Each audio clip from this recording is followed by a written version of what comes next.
Imagine a death match between Omni-Man and Thragg. Let's be honest, at first thought, this fight looks like it could go either way, but that's not actually the case. Today we are breaking down every reason why Thragg versus Omni-Man isn't even close. Omni-Man is one of the most feared beings in the galaxy. He's a Viltrumite warrior who has spent thousands of years conquering planets, killing anything that gets in his way, and operating at a level that puts him above almost every other being in existence. He killed the Guardians of the Globe, Earth's most powerful superhero team, all by himself and actually managed to survive. He beat his own son, Invincible, within an inch of his life. He helped tear the planet Viltrum itself apart with his bare hands. Make no mistake, that's a god-tier resume, and yet, if Omni-Man and Thragg fight, it ends the same way every single time.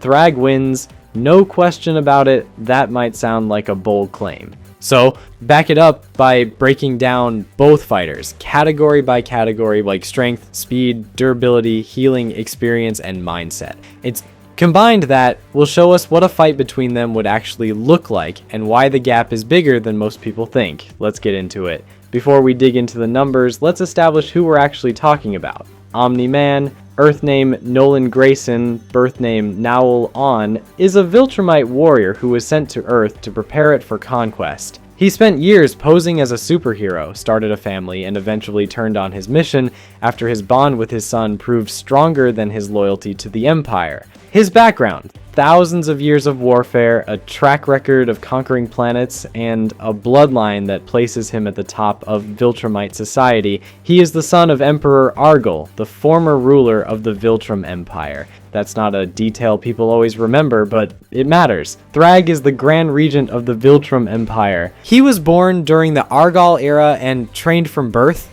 not from childhood, from the moment he entered the world, to be the strongest Viltrumite alive. The Empire identified something exceptional in his genetics and built an entire program around shaping him into the perfect weapon. He fought in the Viltrumite Civil War, a brutal conflict where Viltrumites killed each other to cull the weak from the species. He didn't just survive, he came out on top. He was then appointed Grand Regent and has led the Empire for thousands of years. So on one side, a high-ranking Viltrumite warrior, heir to the throne with millennia of combat under his belt. On the other, the Viltrumite the Empire built specifically to be the best, the one who has never been surpassed. Now let's see what each of them actually brings, starting with strength. Omni-Man's strength sits at the top of almost any list you can build. His attack potency has been measured against planet-scale events. He was one of 3 combatants who worked together to destroy the planet Viltrum itself, and I'm not speaking figuratively, and they literally tore an entire planet apart. Not long after he killed the Guardians of the Globe, he beat Invincible, a half Viltrumite with enormous power in his own right, to near death in their first major fight. Using his fists alone, he took on 3 adult Viltrumites alongside Invincible to protect his new home on Thraxa. These are monumental feats of strength. When Omni-Man hits something, it usually stays down. Now here's where things start to tilt. Thragg fought Omni-Man, Invincible, and Thetis in separate encounters, and his performance in those fights alone puts him in a different tier entirely. Thragg didn't struggle against Omni-Man. He won cleanly. He walked away in their final confrontation. Thragg killed Omni-Man. Not in a hard-fought battle where both fighters were broken. He killed him. When it comes to raw strength, the question isn't whether Omni-Man can hit hard. He definitely can. The question is whether his hits mean anything to Thragg. The evidence says they won't mean much. Now let's talk speed. Viltrumites travel between star systems by flying on their own without needing a ship. That gives you a baseline sense of the speed they possess. Omni-Man traveled from Earth to the planet Thraxa, a different solar system, within a week using only his own power. In combat, he moves at speeds that make him untouchable for most opponents. The Guardians of the Globe had no answer for how fast he was. Against Invincible, even as Mark's power grew, Omni-Man's speed remained a significant factor. Thragg operates at the same class of speed, impossibly faster than light. capable of interstellar travel under his own power. In combat, his speed is described as exceeding even the most elite Viltrumites. His reaction time and movement gave him an edge in every fight he had, including against opponents who were themselves moving at incomprehensible speeds. This category is the closest of the bunch. Both fighters move at speeds faster than the speed of light. Neither has a decisive advantage that reshapes the fight on its own. But Thragg's slight edge in combat speed matters at the margins. When both fighters are moving this fast, even small differences in reaction time determine who lands the first clean hit and who absorbs it. Combined with his strength advantage, Thragg controlling the pace and distance of the fight is a problem Omni-man has no clean answer for. Durability and regeneration is where the fight tips hard in Thragg's favor. Viltrumite biology is built around taking damage and coming back for more. Omni-man's body resists force that would reduce most beings to nothing. He survived the Scourge virus, a disease engineered from Viltrumite DNA designed to attack their healing factor and kill them. The virus wiped out over 99% of the Viltrumite population. Nolan was one of the survivors. His healing factor allows him to recover from severe trauma, broken bones, internal damage, and keep fighting. Thragg's durability is described as near invulnerable even by Viltrumite standards. When Invincible hit him with full force, he got a nosebleed. That's the level we're working with. He kept fighting after being dipped into the surface of the sun. In his final battle with Invincible, his body was burned down to muscle and bone inside the sun's core, and he kept going. He fought Battle Beast, one of the most dangerous non-Viltrumite fighters in the galaxy, in a brutal fight that lasted days before finally killing him, and recovered afterwards. His regeneration is full and uncompromised. Lose a limb, it grows back. Internal damage heals within hours or days, depending on severity. No permanent impairment, no prosthetics. His body is the weapon, and it works the way it's supposed to. Omni-man heals. Thragg heals faster, and for more. In any fight that goes long enough to become a war of attrition, the math is brutal for Omni-man. Every exchange where both fighters take damage, Thragg recovers more of his before the next round. The gap widens each time. There's also the reactive adaptation factor. Viltrumite biology means both fighters grow stronger through combat and through surviving damage. Their DNA aggressively self-repairs and adapts in real time. But Thragg starts at a higher baseline. His genetics were selected and trained for millennia to make his ceiling higher than any other Viltrumites. The longer the fight goes, the wider the gap becomes. That's not good news for Omni-man. On to experience and intelligence. Omni-man has thousands of years of combat behind him. He earned his own command division within the Viltrumite Empire by being one of their most effective soldiers. He didn't just participate in conquests, he led them. On Earth, he spent decades as a superhero, which added a different dimension to his combat knowledge. How to fight beings with unusual powers, how to read opponents quickly, how to adapt mid-fight. When he fought Invincible, he wasn't just stronger, he was smarter in the fight. Controlling the pace, targeting weak points, managing the engagement.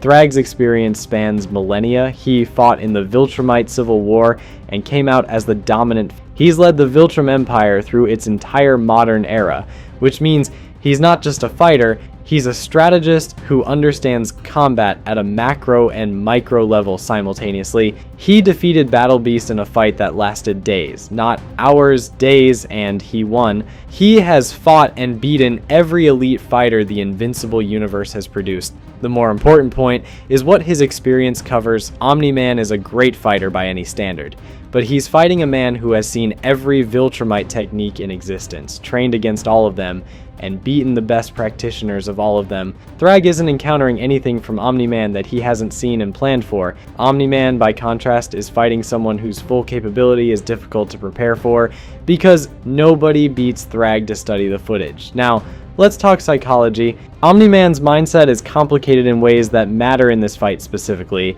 For most of his life, he was cold, mission-driven, and capable of treating everything as secondary to the objective. That detachment made him effective, but his story shows that emotion runs closer to the surface than he lets on. His bond with Mark changed him. His love for Debbie broke through his conditioning.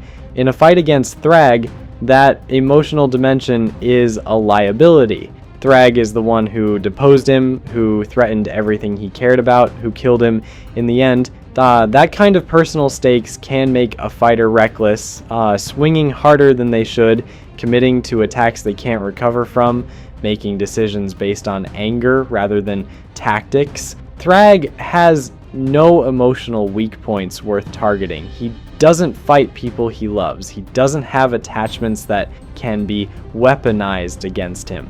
He is the product of a breeding program and a lifetime of conditioning. And what that produced is a fighter who does not let emotion interfere with execution. He fights with total control. He doesn't need to get angry to fight harder. He doesn't need motivation. He shows up, he assesses, and he ends things. His psychological edge in this fight isn't subtle. Every Viltrumite knows what Thragg is. Omni-man knows what Thragg is. Going into a fight with the knowledge that no one has ever beaten the man across from you is a different kind of pressure.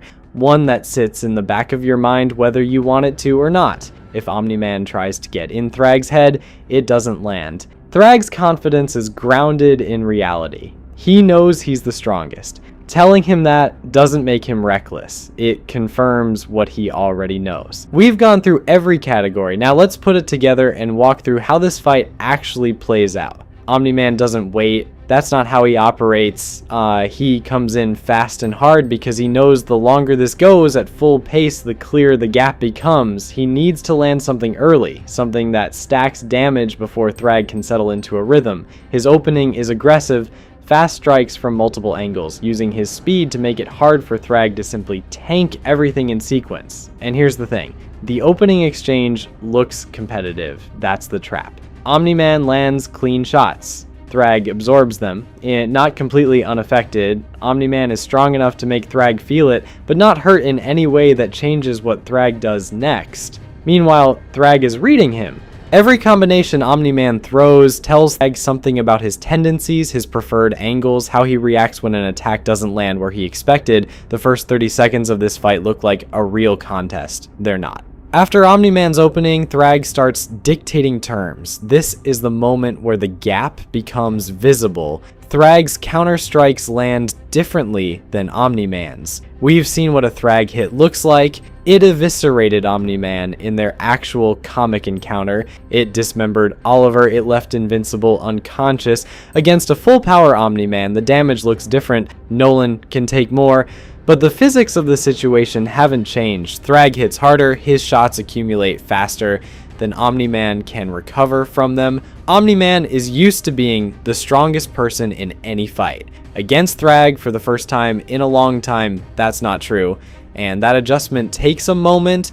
That moment costs him. Thragg starts controlling the engagement distance. When Omni-man goes wide to create space, Thragg closes it faster than expected. When Omni-man tries to fight in tight to limit Thragg's power, Thragg has the strength to create space anyway. Every tactical adjustment Omni-man makes, Thragg has a counter tactic. He's been doing this for thousands of years longer against better opponents. Now let's say Omni-man fights through all of that. Let's say his durability holds, he absorbs the damage and drags this into a longer fight. What happens then? This is where the regeneration gap closes the door. Both fighters grow stronger through combat. Their bodies adapt in real time.